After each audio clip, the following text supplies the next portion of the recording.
ሰላም ጤናና ክብር በተገኛችሁበት ቦታ ይሁን እያልን እንመኝላችኋለን። አዋዋላችሁ ቆንጆ የነካችሁት ብሩክ ይሁን እያልን የምንመኝላችሁ ቤተሰቦቻችን እነሆ የአሰብ ፕሬስ የዜና ሰዓት ደርሷል። አሰብ የኢትዮጵያ ነች የሚል አስተያየት ያስቀምጣችሁ የተመራረጡ መረጃዎቻችን ተቋዳሽ ሆኖ ወደ መረጃዎቹ ገባን። ራሱን የምስራቅ አፍሪካ ኪም ጆንግ ኡን ብሎ የሰየመው ኢሳያስ አፈወርቂ እንቅልፍ የሚነሳ ጉዳይ ገጥሞታል ተብሏል። ኤርትራን ባሏ እንደሞተባት ሴት ከዓለም የተነጠለች ባይተዋር ያደረጋት ኢሳያስ ቀጣዩ እጁ ታስሮ ወደ አሜሪካ ፍርድ ቤት የሚቀርብ መሪ ነው ተብሏል። ከቀናት በፊት አንድ የከተማ የደህንነት ካምሪ ገጥሞ ያስመረቀው ኢሳያስ አፈወርቂ እንቅልፍ አልባ ሌሊቶችን ማሳለፍ መጀመሩም ተነግሯል። የልዕለ ኃያላኗ ሀገር መሪ ዶናልድ ትራምፕ በቅርብ ቀን በኤርትራ መንግስት ላይም የህግ ማስከበር እርምጃ እንደሚወስድ ተሰምቷል። በ21ኛው ክፍለ ዘመን ታይቶ የማይታወቅ ስርዓትን በኤርትራ ህዝብ ላይ ከባድ ግፍ እየፈጸመ ያለው ኢሳያስ አፈወርቂ አንድ ሰዓት ባልሞላ ኦፕሬሽን እንደሚያዝም ለነጩ ቤተ መንግስት ቅርብ የሆኑ የፖለቲካ ተንታኞች ገልጸዋል።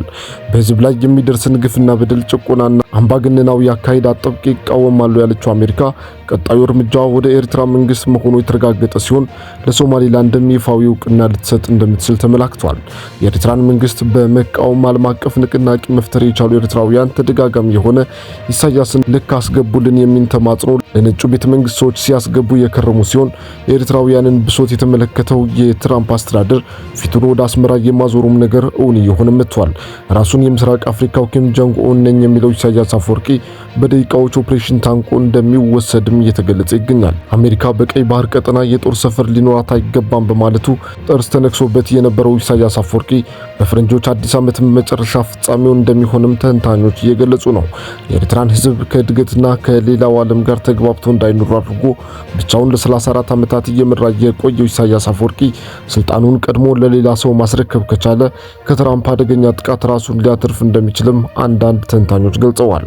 ተደጋጋሚ የሆነ ተቃውሞ የቀረበበት ኢሳያስ ለምስራቅ አፍሪካ ሀገሮች የሰላም ጠር ነው በሚልም ስሙ በአሜሪካ ጥቁር መዝገብ ውስጥ ሰፍሯል ተብሏል።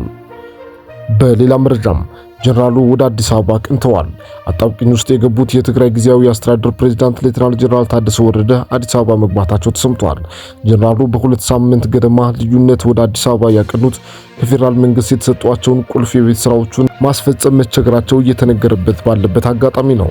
ጀነራሉ ፊታቸውን ወደ አዲስ አበባ አዙረው የተፈጠረውን ውጥረት ለማርገብ ጥረት ቢያደርጉም ወደ መቀሌ ሲመለሱ የጠበቃቸው ግራ ቀኝ የማያፈናፍን መሆኑ እየተሰማ ነው። ጀነራል ታደሰ ትግራይን ለሀገራዊ ምክክሩና ምርጫው ዝግጁ ለማድረግ ተስማምተው ወደ መቀሌ ከተመለሱ በኋላ በገጠማቸው ችግር ላይ ከጠቅላይ ሚኒስትር አብይ አህመድ ጋር ይመክራሉ ተብሎ ይጠበቃል። ጀነራሉ የጊዜያዊ አስተዳደር ፕሬዝዳንት ቢሆኑም ትልቁን የወሳኝነት ሚና እየተቆጣጠረው ህወሓት አሻፈረኝ ብሏል። ጀነራሉ በአጭር ጊዜ ለማስፈጸም ከአዲስ አበባ የተቀበሏቸው የቤት ስራዎችን ለመፈጸም አለመቻላቸውንም ለጊዜያዊ አስተዳደሩ ቅርበት ያላቸው ሰዎች እየገለጹ ነው። ጀነራል ታደሰ በአጭር ጊዜ ውስጥ አስቻይ ሁኔታ ለመፍጠር ከተቀበሏቸው የቤት ስራዎች መካከል ትግራይን ለሀገራዊ ምክክርና ለቀጣዩ ሀገራዊ ምርጫ ዝግጁ ማድረግ ቀዳሚዎቹ ናቸው።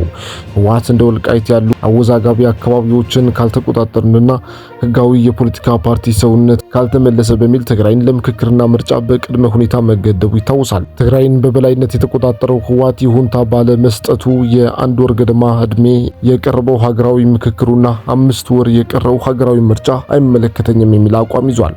ሀገራዊ ምክክሩ ትግራይን ሳያካትት መካሄዱ ትርጉም እንደሌለው በተደጋጋሚ ሲገለጽ እንደነበር ይታወሳል። ይሁን እንጂ በመጨረሻ ምዕራፍ ላይ ደርሻለሁ ያለው የምክክር ኮሚሽን የትግራይን አጀንዳ መሰብሰብ የሚችልበትን ሌላ አማራጭ እያማተረ መሆኑ እየተሰማ ነው። ሰባተኛው ሀገራዊ ምርጫም ቢሆን በተመሳሳይ ባለፉት 5 ዓመታት ያልተወከለውን የትግራይ ህዝብ ማካተቱ አለመረጋገጡ ጥያቄ እያስነሳ ነው።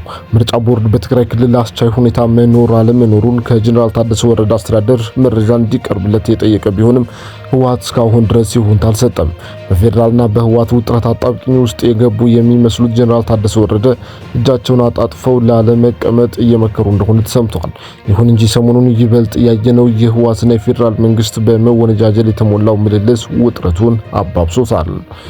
በሌላ መረጃም ኢትዮጵያ በየጊዜው የገጠሟት ፈተናዎች በጀግኖች ልጆቿ ተጋድሎ እየተቀለበሱ ዘመናትን ተሻግረዋል ሲሉ ሌተናል ጀነራል ሰለሞን ኢተፋ ገልጸዋል። የደቡብ እዝ ማሰልጠኛ ማዕከል ለ3 ወራት ያሰለጠናቸውን የቃኝና የመረጃ ባለሙያዎችን በደማቅ ወታደራዊ ስነ ስርዓት አስመርቋል።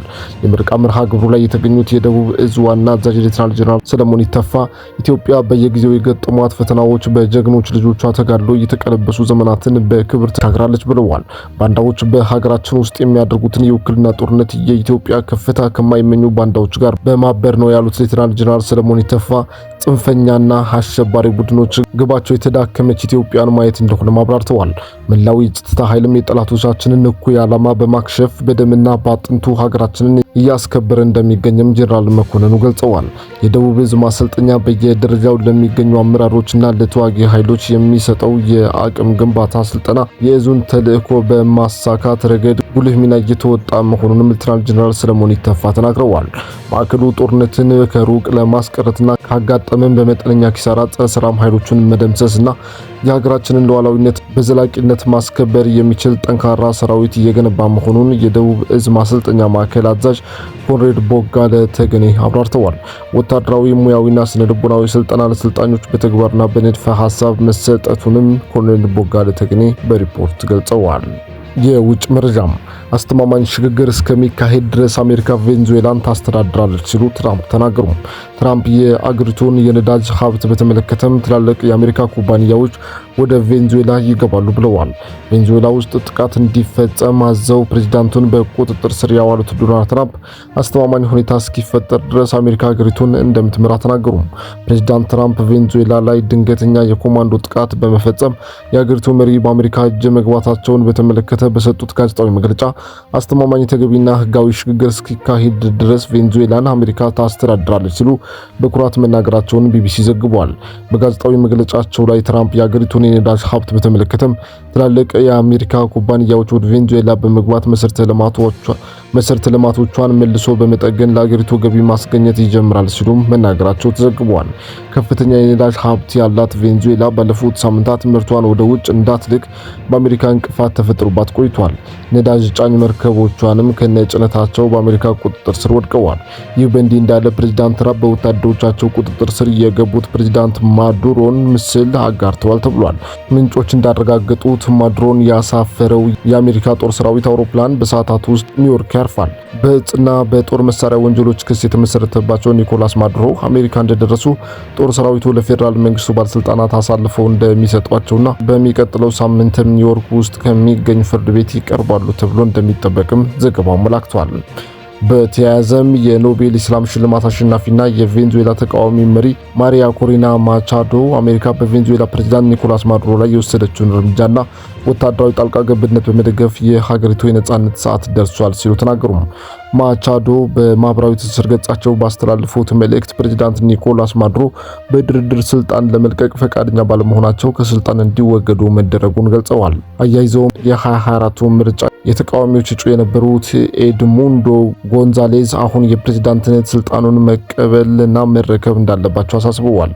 ተቃዋሚው ኃይል በሀገሪቱ ሰላምና መረጋጋትን እንደሚመልስ እንዲሁም የፖለቲካ እስረኞችን ነጻ እንደሚያወጣ ማቻዶ ቃል ገብተዋል። ቢቢሲ እንደዘገበው አሜሪካ በቬንዙዌላ እንዲፈጠር የምትፈልገው ይህን አይነት የሽግግር ሂደት ቢሆንም ጉዳዩ በተቃዋሚዎች እንደሚባለው ቀላል ላይሆን ይችላል።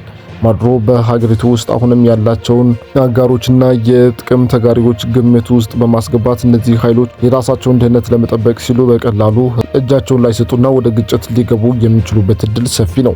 ክቡራትና ክቡራን የዩቲዩብ ቻናላችን ቤተሰቦች ለዕለቱ ያዝንላችሁ አንኳርና ወሳኝ መረጃዎች እነዚህን ይመስሉ ነበር። በቀጣይ ቪዲዮ በሌላ መረጃ ተመልሰን እስክንገናኝ በያላችሁበት መልካም ቀን መልካም ጊዜ ተመኘን።